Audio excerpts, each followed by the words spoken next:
സമയം തെറ്റാതെ വരുന്ന ഇടവപ്പാതിക്ക് മുന്നോടിയെ ഞങ്ങളുടെ നാട്ടിൽ ഇപ്പോൾ കുറച്ച് വർഷങ്ങളായിട്ട് അടുപ്പിച്ച് കാണുന്നൊരു പ്രതിഭാസമാണ് കേട്ടോ. ഇതെന്താണെന്നല്ലേ ഈ കൈത്തോട് വെട്ടൽ. ശരിക്കും പറഞ്ഞാൽ നമ്മുടെ വേനൽക്കാലത്ത് ഇവിടെ ഇങ്ങനെ ഒരു കൈത്തോട് ഉണ്ടെന്ന് പോലും ആരും പറയില്ലായിരുന്നു കേട്ടോ.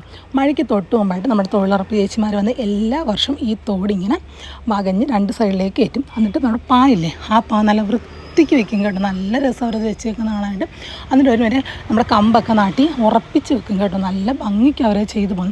എന്നാൽ അടുത്തൊരു മീനമാസമൊക്കെ ആകുമ്പോഴത്തേക്കും ഇവിടെ ഇങ്ങനെ ഒരു തോടുണ്ടായിരുന്നെന്നും ആരും പറയില്ല, ഇങ്ങനെ പായ ഉണ്ടായിരുന്നെന്നും പറയില്ല. അതേപോലെ നിരപ്പാക്കിയിട്ടുണ്ടായിരിക്കും നമ്മുടെ നാട്ടുകാരും. അതിനവർക്കൊരു പ്രത്യേക കഴിവായിട്ടും.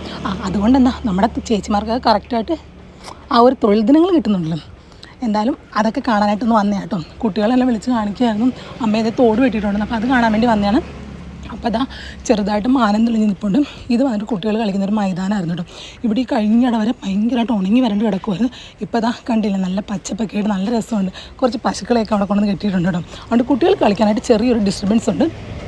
പിന്നെ അതാ ഞാൻ പറഞ്ഞില്ലേ, നല്ല പോലെ മാനം തെളിഞ്ഞ് നിൽക്കുകയായിരുന്നു. എന്നാൽ കൂടി ഓടി വീട്ടിലേക്ക് വന്ന സമയത്ത് നമ്മുടെ മഴ അങ്ങ് താഴെ എത്തിയിട്ടുണ്ടായിരുന്നു കേട്ടോ. ഇപ്പോഴും മാനം തെളിഞ്ഞ് തന്നെ നിൽക്കുകയാണ്. മുമ്പൊക്കെ കാർമേഘം ഇരുണ്ട് കൂടിയിട്ടായിരുന്നു മഴ അങ്ങ് പെയ്യണം. ഇപ്പോൾ കാർമേഘം വേണമെന്നൊന്നും ഇല്ലാന്ന് തോന്നുന്നു കേട്ടോ. ഇത് കണ്ടില്ലേ, ഇപ്പോഴും തെളിഞ്ഞ് തന്നെ നിൽക്കുക. എന്നാലും മഴ നല്ല അടിപൊളിയായിട്ട് തകർത്ത് പെയ്യുന്നുണ്ട്. അങ്ങനെ ആ മഴയെ നനയുന്ന വാതിക്ക് ചെന്നപ്പോഴത്തേക്കും നമ്മുടെ താമരക്കുളത്തിൽ ചെറുതായിട്ട് ഇങ്ങനെ മഴത്തുള്ളികൾ വീഴുന്നുണ്ട്. നല്ല ഭംഗിയുണ്ടായിരുന്നു കേട്ടോ കാണാനായിട്ട്. അതൊക്കെ കണ്ട് കുറച്ച് നേരം അവിടെ നിന്ന് നേരെ തോർത്തി അകത്ത് കയറി.